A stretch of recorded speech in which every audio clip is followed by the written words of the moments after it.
星期六係咪瞓到好晏先起身？星期一又唔想返工？呢啲唔係冇責任感，而係長期精神消耗到冇晒力。人返到公司，專注力、動力同創造力都慢慢冇晒。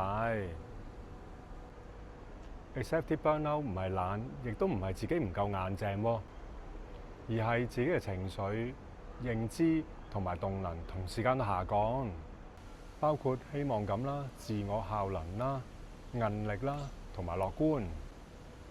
當壓力大過我哋個恢復力，人就開始懷疑自己，覺得做咩都冇用，甚至唔想去面對。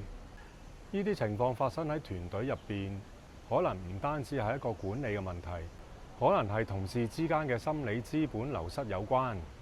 輔導唔係淨係嗌人哋諗開啲，心情好啲，而係處理情緒啦，同壓力劃清界線，令到一個處於長期焦慮、長期作戰狀態嘅心情變得健康、變得平和，先恢復再增能。